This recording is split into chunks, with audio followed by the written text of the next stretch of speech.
And it's very sickening to know that people have such a great talent and get hung up on such a menial things and not get into music.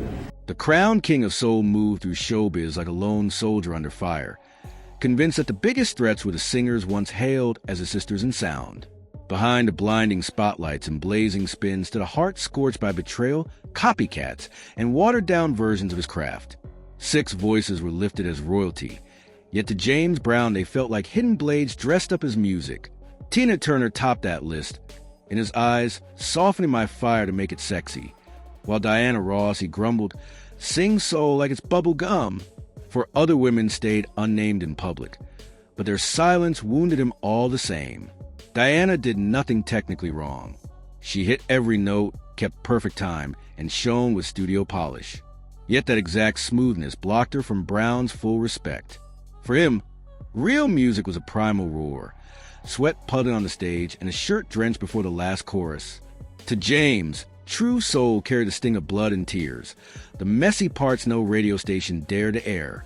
New York, 1974. Rain hammered the alley outside as James lounged backstage at the Apollo, scarf still draped around his neck. Assistant Bobby Bird crept in, setting Diana Ross's new vinyl on the table. Brown dropped the needle. Bright, sugary chords flooded the room. For a heartbeat, he just listened, then sighed, stressing each word. Some folks sing soul like it's bubble gum. The musicians nearby shivered. Those lines felt like a dagger. No headline feud followed. No angry tweets to scrub. Yet an invisible standoff stretched across decades. To James, Diana embodied Motown's magic trick, turning pain into velvet dreams sold to every record store in town. He saw a Detroit girl packaged as pure inspiration, while black struggle got polished into safe bedtime stories. James believed in hunger, gunpowder, and black men shoved into music industry basements, forced to dance their way out. Diana dazzled. James fought. Many wonder why Brown, who praised queens like Aretha Franklin and Lynn Collins, stayed frosty toward Diana. Some whispered envy of Motown sparkle. Others said her gowns felt too flawless. The truth cut deeper.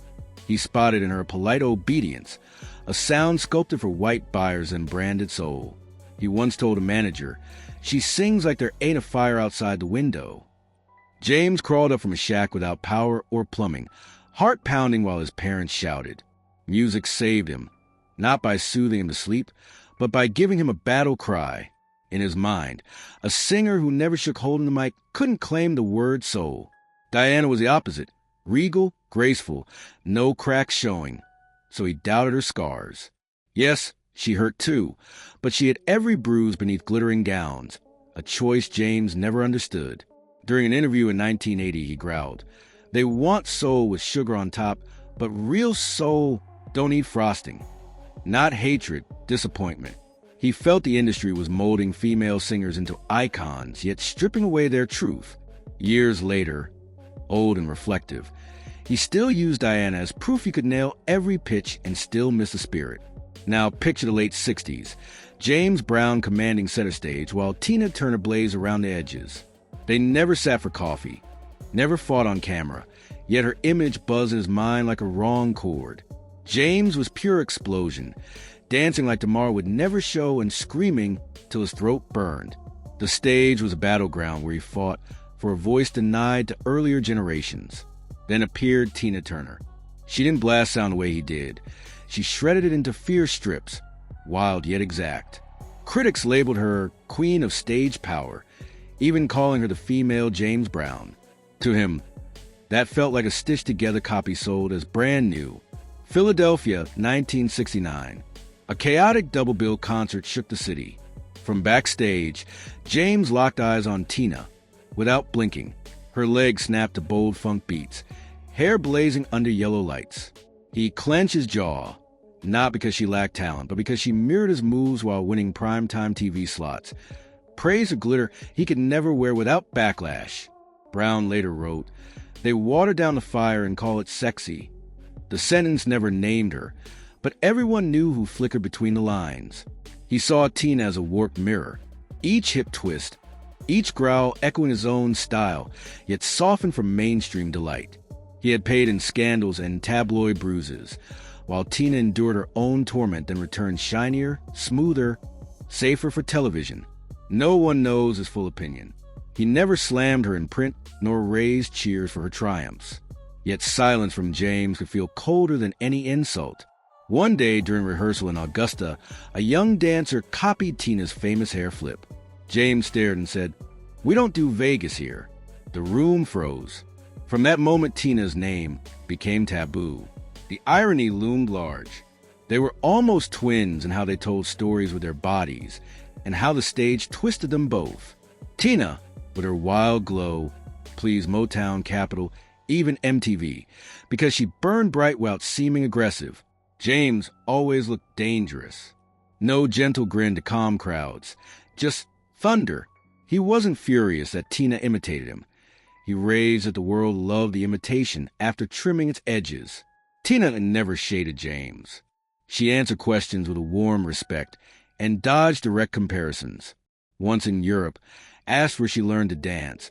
She smiled and said, "From the streets, from pain, same as him." One line showed she knew James watched, but for Brown the reality stayed simple. She took what he built and made it easier to swallow. More marketable, more lovable, and that tasted like betrayal every time the lights dimmed.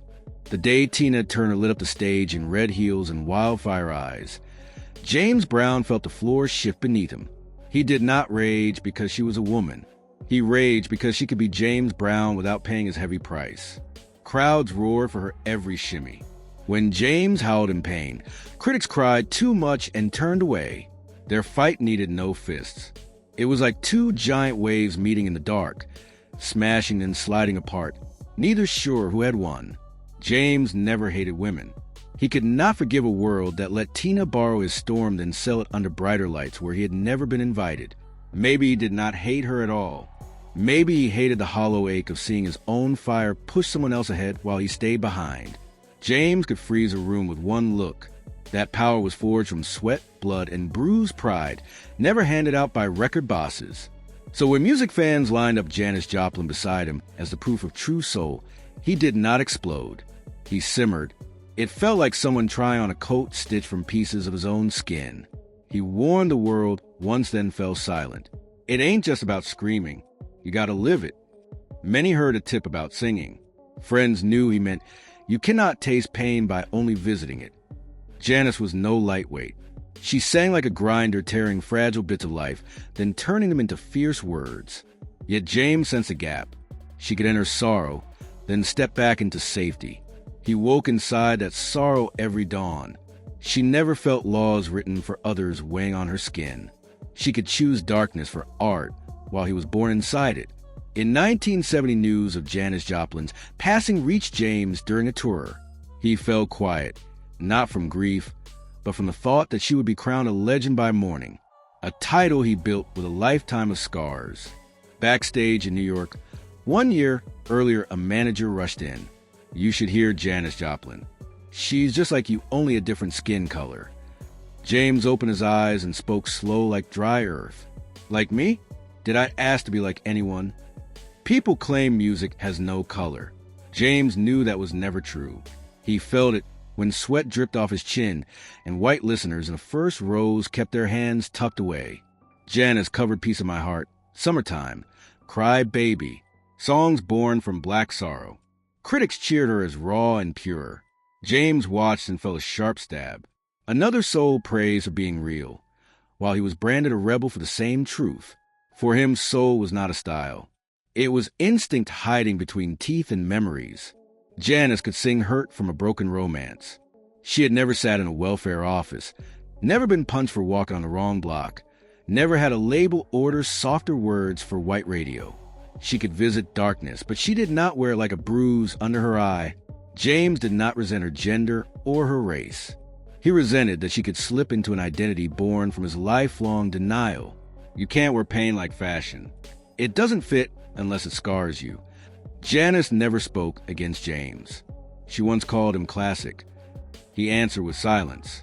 The same hush fell when rock was praised as a next step after soul, leaving his own bricks out of story. Their tale had no fistfight, only a crack between a man who rose from the bottom and a woman who touched the bottom as an experience. Maybe her screams were true. Yet to James, truth born in safety could not ring the same.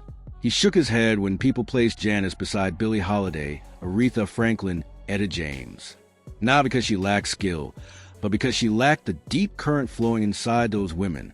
One dull gray day, James sat near a small television. Whitney Houston's voice soared through, "I will always love you." Notes floated like feathers and crashed like waves on memory. He kept the set on yet turned his eyes away. Aged ears tracked every perfect run. He felt a hollow chill. "Too clean, too pretty, too careful," he murmured. He told close friends Whitney had every gift. An angelic sound, a star's face, a glow that filled arenas. One thing was missing, the inner fire.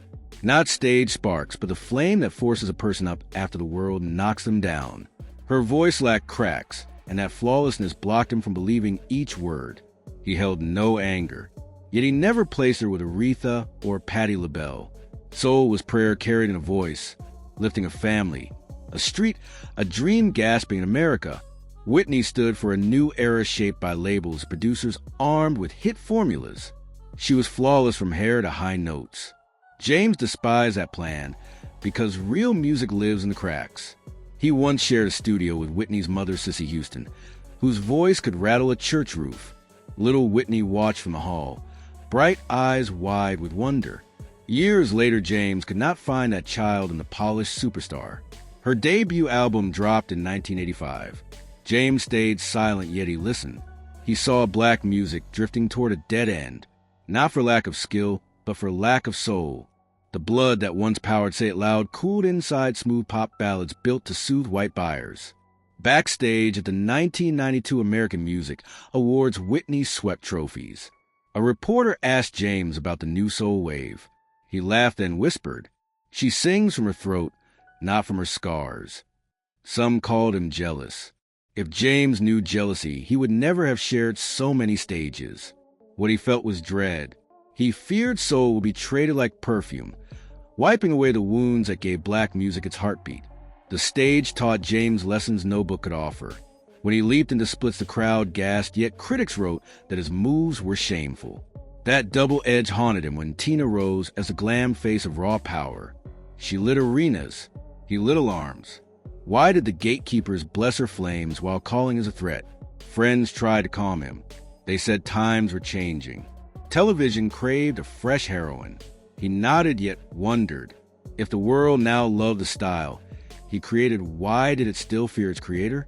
Still, James did not lash out. He fed the hurt into each show, kicking harder, spinning faster, sweating rivers under the lights. The crowd screamed, but he knew how fragile that love could be once headlines painted him unruly again. His frustration grew when executives began branding watered-down funk as new soul pop. They stripped the grit, then sold the safer version worldwide. He heard opening acts copy his rhythms yet flatten the edge. Every copy felt like seeing his own child wearing a mask that never quite smiled. He wished the public could feel the sharp stones that tore his shoes on the march from poverty to spotlight. He wanted them to know why every scream held history, why each step stomped on chains that once bound him. Charts only measured catchiness, never truth. Late in his career, a young journalist begged for advice. James leaned in, voice low but firm. "Carry your scars like trumpets. Hide them, and the music will hide too." The last time he spoke about Tina, in private, he sighed. "She carried the torch well, but they never let me put it down first." Praise and pain folded into one line. By the end of the 90s, James watched new stars mix rhythm with pop sparkle. He respected their hustle. He could not accept the erasure of struggle from the sound. Every bass hit should echo broken sidewalks and late rent. Every horn blast should ring like church bells for friends lost too soon. He kept touring even when his hips ached and his voice cracked. Because under stage lights, the truth roared unfiltered. When the first guitar chord sliced the dark, copies vanished. Only the original heartbeat remained. When the young interviewer called Chaka Khan the new queen of funk, he let out a low, weary laugh. "She good," he rasped, eyes narrowing. "Real good. But don't go around acting like you built the house when you only dance in it." No one dared cut him off. The room knew the Godfather never stayed quiet when his legacy was on the line. For James, funk was life.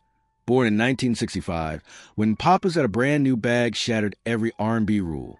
He stripped away fancy melodies, shoved rhythm to the front, and turned every instrument into a drummer. Funk was rebellion for the silenced, a way to force the world to listen. 2 decades later, a singer from Rufus told reporters, "We brought funk into the future." To James, that line felt like a slap. He respected Shaka's mighty pipes, yet he kept his distance. She sang from her lungs, blasting joy, while his funk rose in the soles of battered shoes, pounding rugged streets no one cleared.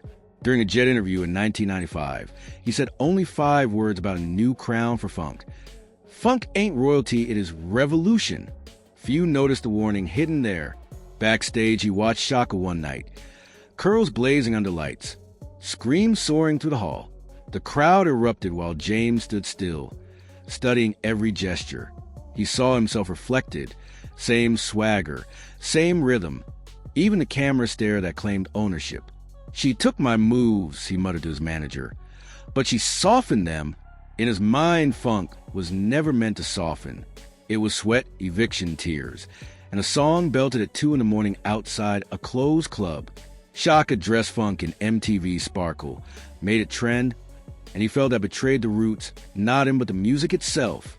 "You don't repaint a house and call it yours," he told Confidence years later. Shaka never hit back. She still hailed him as the Godfather. Even so, each fresh performance showed her wilder, freer, more like him, and that unsettled him most. No public showdown, only silent glances and unspoken sighs. On forgotten tape, James finally whispered, "They think funk is a sound, but funk is how you survive when nobody thinks you will."